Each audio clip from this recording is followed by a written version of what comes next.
Watch this.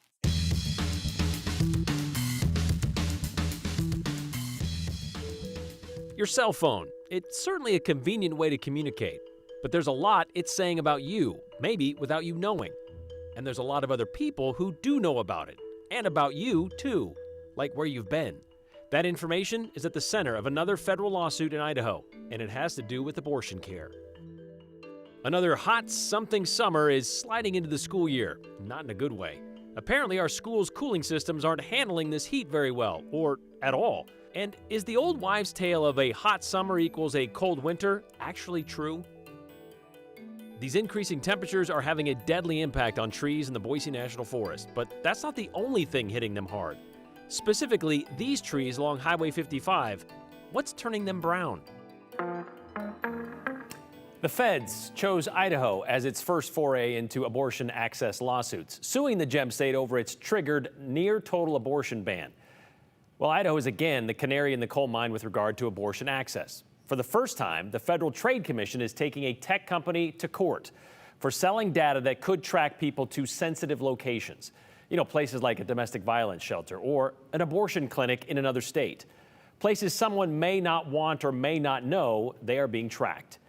The FTC lawsuit also alleges a Sandpoint-based business took geolocation data and sold it, information which could potentially be used against that person.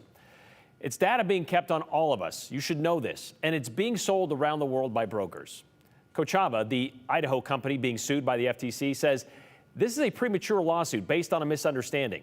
They do take data privacy seriously. It's the very first thing that you see on their website. Here's Chief Political Reporter Joe Paris to explain. An Idaho-based data company is the target of a new federal lawsuit filed this week by the Federal Trade Commission. The company, Kochava, based out of Sandpoint, Idaho, is accused of selling location data from millions of devices.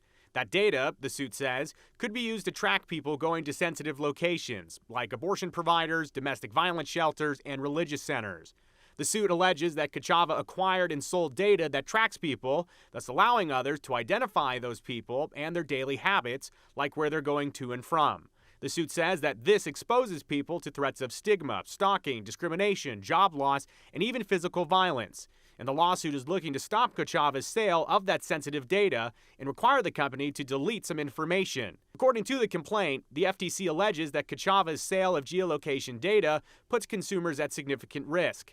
That data collection isn't unique, though. Just ask Dr. Mark Schmalz, an assistant professor at Boise State in the Department of Information, Technology, and Supply Chain Management. It seems like it only started a short time ago, but in a very short period of time, this ability to aggregate data on people based on online interactions it's all exploded. It's big business. This isn't new or unique. Mobile apps, social media, games, and websites all have the ability to collect advanced data. And we're not just talking about email addresses and login info here.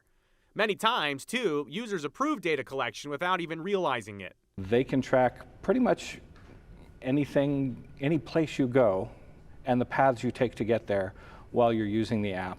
And sometimes if the permissions are set up as such, even if the app is running in the background. Some apps or games appear to just be that, apps and games. But Schmalz makes a major point, especially about free app downloads. As with most things, if you don't see the cost to you, you're probably the product. And so if you have a free app and it's allowing you a whole bunch of functionality, you have to wonder how they're making their money back. And in a lot of cases, what they're doing is they're collecting data on you and they're selling it to brokers. Data brokers are catching the attention of the FTC. And these brokers take data from a whole bunch of different places and they figure out how to match it together. They have very advanced ways of doing that. It's really hard to anonymize data. Almost anything that's collected on you will eventually be traced back to you, if they want to. That data is out there and accessible to people willing to pay. If you know what you're looking for, there's somebody that's going to sell it to you. In response to the lawsuit filed by the FTC, Kochava tells KTVB, quote, that the FTC has a fundamental misunderstanding of Kochava's data marketplace business and other data businesses. They continue. Kochava operates consistently and proactively in compliance with all rules and laws, including those specific to privacy. Kochava also explains in a statement that, quote, prior to the legal proceedings, Kochava took the proactive step of announcing a new capability to block geodata from sensitive locations via Privacy Block, effectively removing that data from the data marketplace, and is currently in the implementation process of adding that functionality.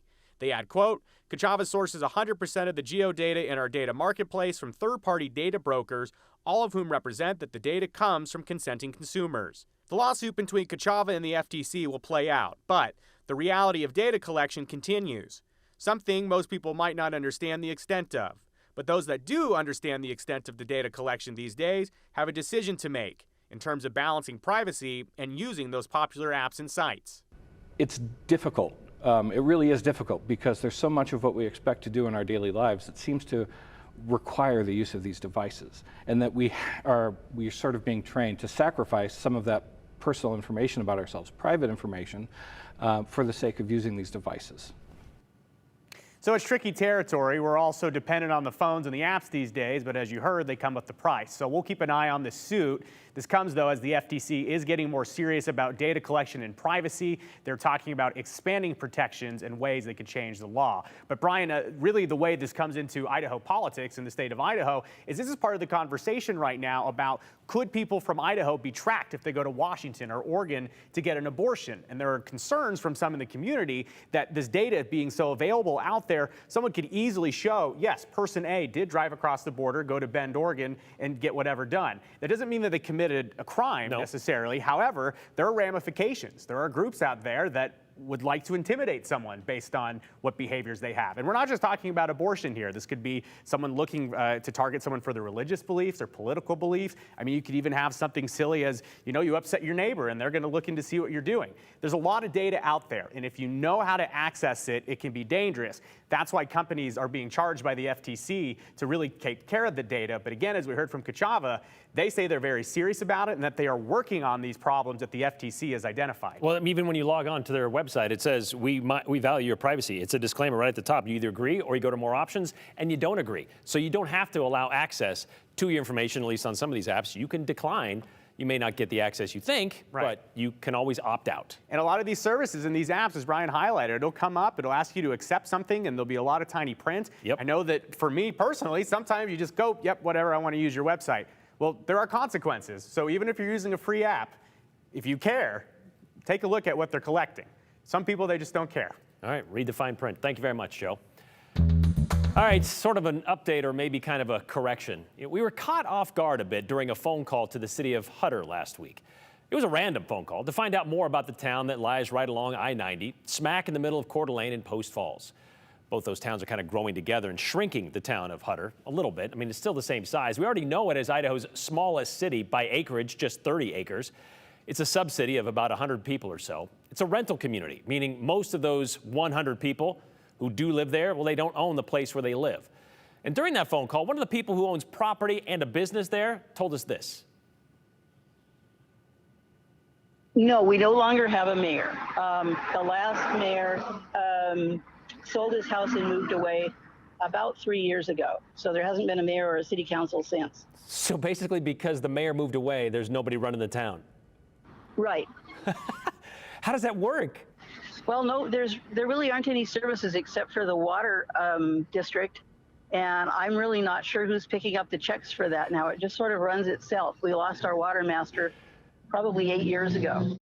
Okay, Dan is right about one thing. Water is the only service the town of Huetter provides. But that comment that she made us sit up and take some notice.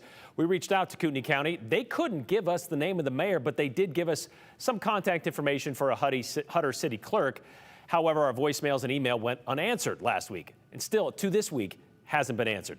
None of that seemed to sit well with us either. It didn't seem right. Well, today we were able to get some other contact information, and we made a phone call today to Bradley Keene. This is Brad. Hi, Brad. This is Brian Holmes. So you are the mayor of Huetter. Correct. Okay, so how long have you been mayor? 15 years. 15 years, okay. In fact, his Facebook page makes it pretty clear.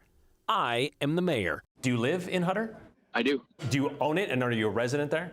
I own it, and I am a resident. Okay. I did take a job out of town for a little while. That was a couple years ago. Okay, so what about the city council? Is there a city council? Do all the members of the city council live in Huetter? Yes. They do. Okay. There was also a question of the water master. Is there a water master? Yes. There is. Yes. He's kind of on call. His name's John. All right, well, take it easy and good luck with the town of Huetter. All right, thank you.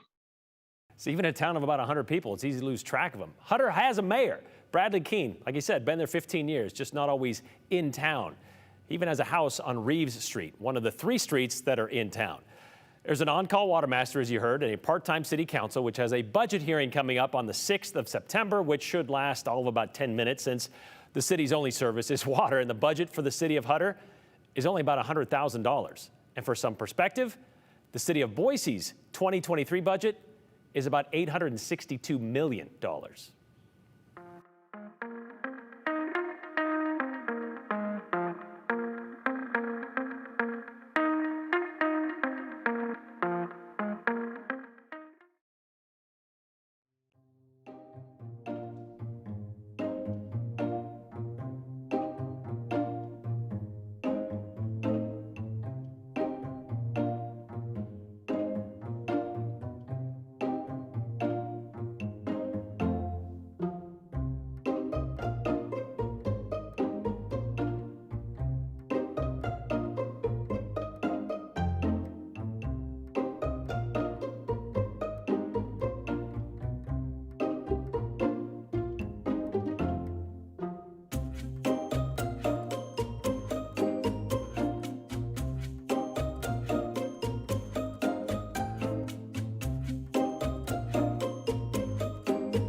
Okay, so normally as we wrap up August and get into September, we're supposed to be done with these triple-digit temperatures, right? Well, not really. They're going to be sticking around, at least for the next few days, meaning September could see 1 or 2 of these 100-degree days as well.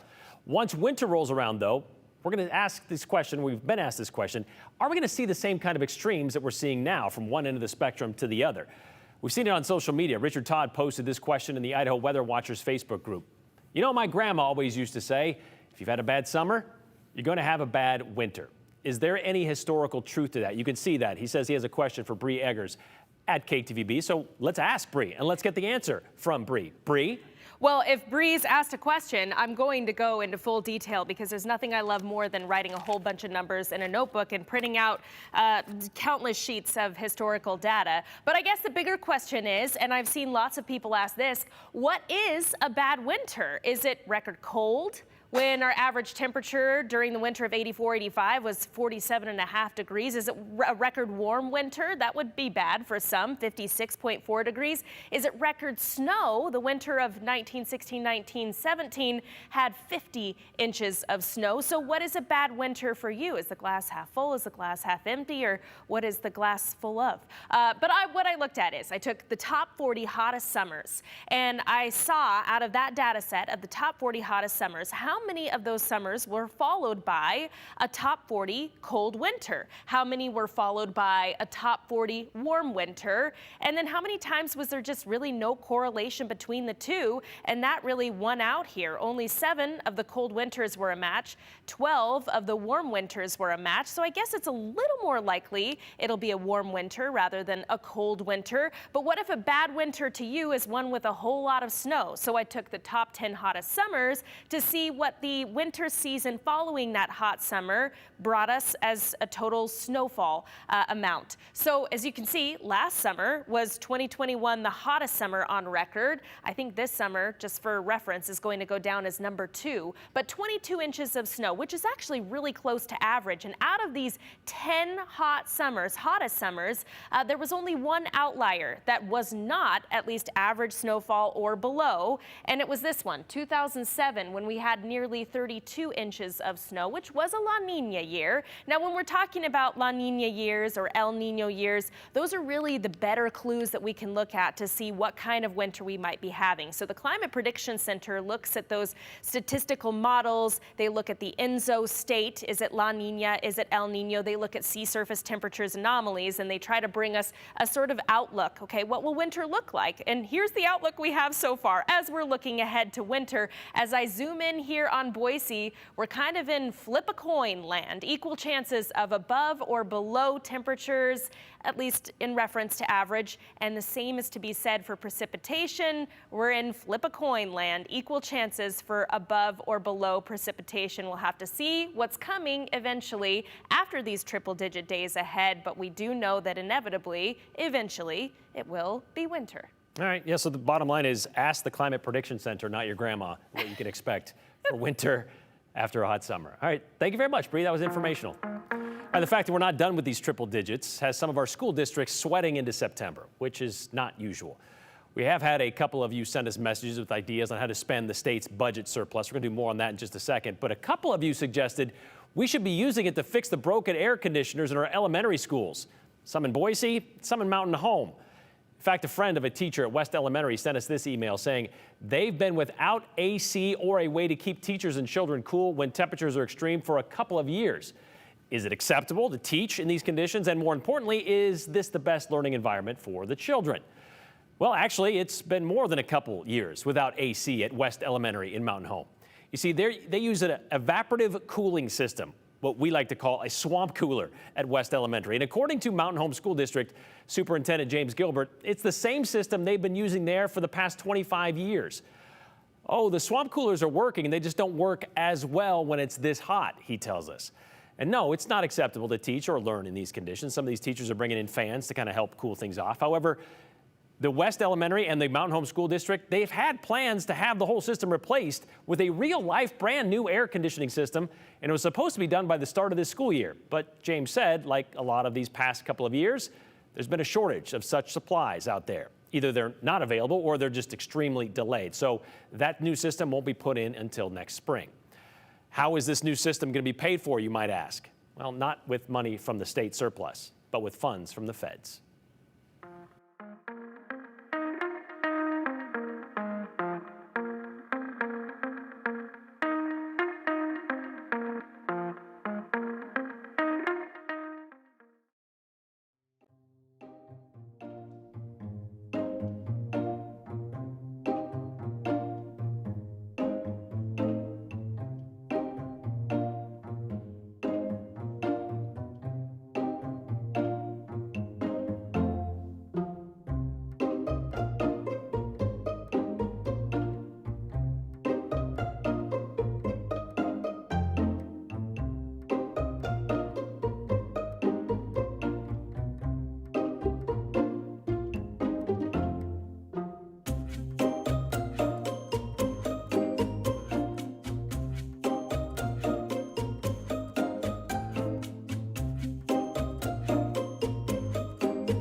It's called the Payette River National Scenic Byway for a reason. It's that stretch of Highway 55 running between Eagle and New Meadows, which goes north of McCall. It's supposed to be scenic, but if you've driven that road, you've likely noticed certain sections aren't so scenic anymore. Kyle Kirby has noticed this. He asks, why are all the trees dying along Highway 55 this year? Terrible in the Banks area, but I noticed it all the way up to McCall. Is it moths or beetles? If it is, why along the road only? Is it the ice melt chemical that they use during winter times? What else could it be? It's very noticeable and it's quite sad, he says. And this text that says, as I drive north along Highway 55 along the Payette River, I notice lots of dead or dying ponderosa pine trees along the downward slope of the highway. Is the salt or the magnesium chloride killing these trees? Which are very good questions. This is what we're talking about, and this is what we saw near Banks this morning. You could see, definitely, brown trees close to the roadway that are either dying or already dead along Highway 55. So why is this happening? Well, according to John Wallace, he's a district ranger with the U.S. Forest Service, he says location does have a lot to do with it. One, these trees are on the edge of their habitat between the forest and the high desert, which is lower in the valley. As for the other location justifications, we reached out to the Forest Health Group on the forest, and they related it to environmental impacts such as drought, and then which would lead to beetle outbreaks. And then also other factors would be vehicle emissions and road service maintenance products. It would either be whatever Idaho Department of Transportation uses, whether it's ice, whether it's any other types of substance that they'd use to control and clear the road from ice. With the drought that we're having right now too, probably going to lead into more of that than any other factor, because it's stressing the trees and making them more susceptible. I've noticed it over the last several years that you see more and more of it. But it's really, I mean, it's odd that it's not everywhere. And I have driven up to Sandpoint, and I have seen it all the way up to Sandpoint in isolated locations. So it is odd that it's happening and where it's happening. basically location, location, location, because they're close to the road where the air isn't the cleanest because of emissions, and of course what the Idaho Transportation Department uses to manage the highway during the winter. And what they're using, their de-icing product, it's a mixture of salt and magnesium chloride, as you heard of the people who asked, which they say they've been using for the last 10 years. And while they recognize it is important to minimize their impact on the environment and the wildlife, it is the most effective product at keeping roads safe for drivers, they tell us. Okay, so what happens now to the trees that are dying or may already be dead? Well, Wallace says those trees are still pretty solid for at least another year, not in any danger of falling over onto cars or anything like that. Once the needles come off, though, that's when they start to become a hazard. At that point, Forest Service is going to work with ITD to come in and remove those trees, something they've already done at least once this year near Banks. All right, we heard the ideas about the AC repairs to be used, or we're using the surplus to fix those things. Well, we got a couple other suggestions that we could use on our surplus, or maybe even a possible rebate check. You'd rather send it that direction.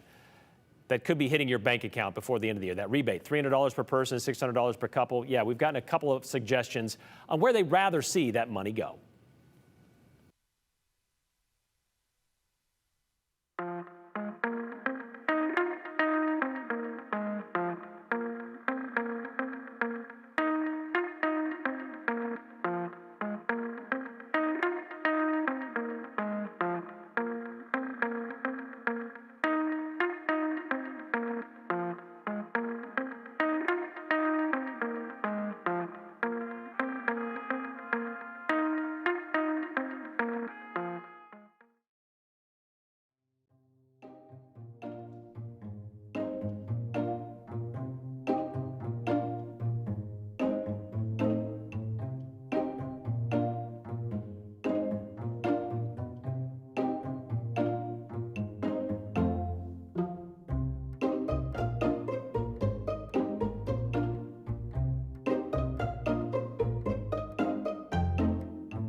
All right, final moments of the show here. Let's get to your comments you sent in during today's show. Susan has an idea on what to do for West Elementary in Mountain Home. She says it might save some money.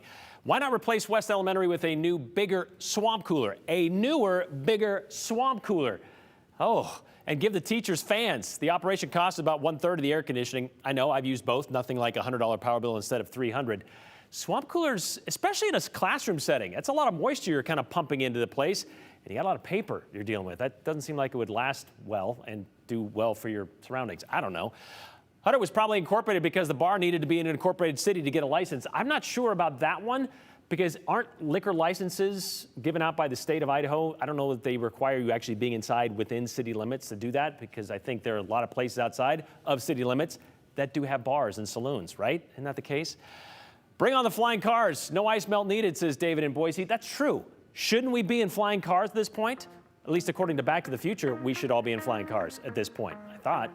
Hoverboards, more of those. We'll see you tomorrow.